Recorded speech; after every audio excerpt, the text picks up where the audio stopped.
Introducing the MetricStream M7 survey management application for high-performing organizations. A user experience that's engaging, efficient, and personalized to help you to strengthen and simplify your governance, risk, and compliance management surveys. The MetricStream survey app allows you to support and manage multiple different use cases of governance, risk, and compliance, like code of conduct, conflict of interest, anti-bribery, privacy, information security, FCPA, and so on.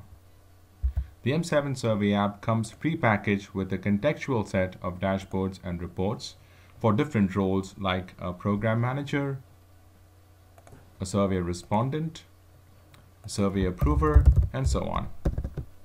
Here's an example of a survey respondent view within the application. In the overview page, program managers can get a quick list of all the recurring surveys as well as the non-recurring surveys. The planned surveys report allows you to look at all your survey plans that cannot be edited, and the open surveys report allows you to look at all your survey plans that can be edited, and you can reassign survey to other respondents. You can create additional respondents and create additional approvers, and so on. Program managers can quickly look at all the responses that have been received from surveys that have been triggered till date. And for surveys that have been completed, they can drill down quickly into the response itself and look at the various responses that have been collected from different respondents. Response details report allows you to look at the detailed responses at the level of individual questions, at the level of individual sections, and you can compare responses from different respondents.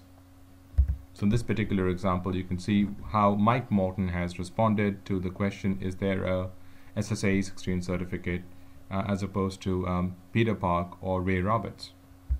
Now let's switch gears and see how surveys can be set up. In order to set up a survey, one needs to create a questionnaire first, and then one needs to create a survey plan that's tied to that questionnaire. Questionnaires can be created using the questionnaire form, and this is where you can set up different questions. You can define the responses that you can collect from different questions. So these are examples of questions that have been defined for this code of conduct questionnaire, and this is where you can go to capture the response options for different questions, and you can group these into different sections, and you can define and provide scoring logic around these questions as well. The next step would be to create your survey plans, where you select the appropriate questionnaire, like the one that you had created earlier. You define the scope of what needs to be covered in the survey. So what are the kind of information that you'd like to collect. You can provide some guidance about the plan. This could be for Q3 2017. And you can provide guidance about the entities that need to be in the scope of the survey, the respondents who need to be sent the survey. So this is where you can select information about your respondents, and you can also define the frequency with which the survey needs to be triggered. So if you'd like to trigger the survey on a quarterly or a semi-annual frequency, this is where those options can be selected. And based on the frequency that's been selected out here, our system will automatically trigger and send out the survey based on the plan that's being defined here.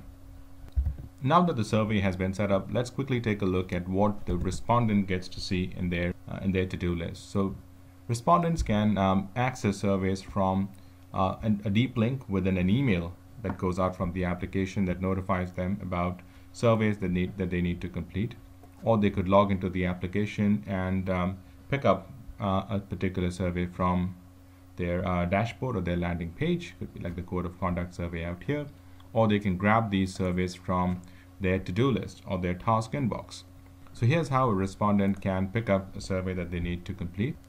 On the survey response form, you have information about the date by when it needs to be completed, a progress indicator that allows you to see how much is complete and how much is pending.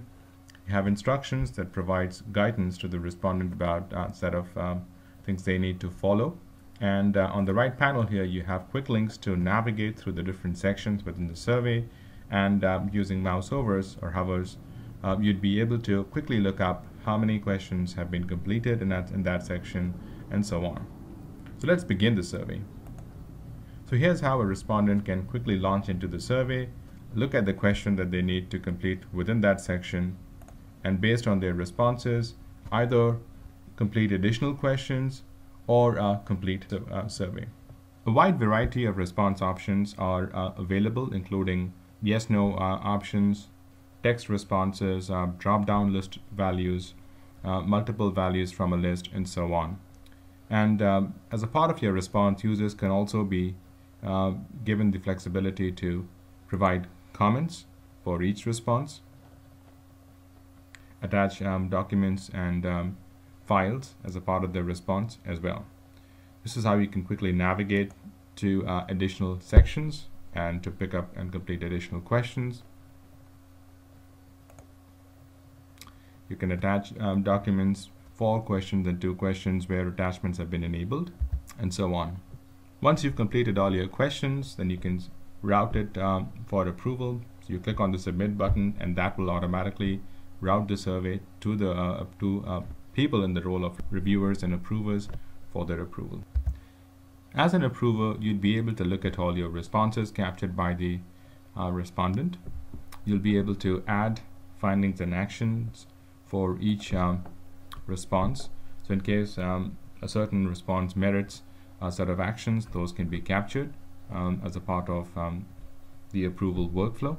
Ask for clarification, so you can send the survey back to the respondent and request them to clarify on certain responses. You can add approver notes, and in case everything is kosher, you can go ahead and approve it. As a respondent, you'd be able to look at the various questions for which clarification has been requested, and you can navigate to that question and pull it up, provide clarification, provide the additional details that have been requested, and forward it back to the approver. With that, we've come to the end of the M7 survey demo. To recap, we've taken you through some key package dashboards and reports that come with the application. We've shown you how you can plan and set up your surveys, how you can send it out to respondents, and how respondents can complete their feedback, and how that information can flow to a reviewer or an approver for approval. Thank you for taking the time to sit through this demonstration.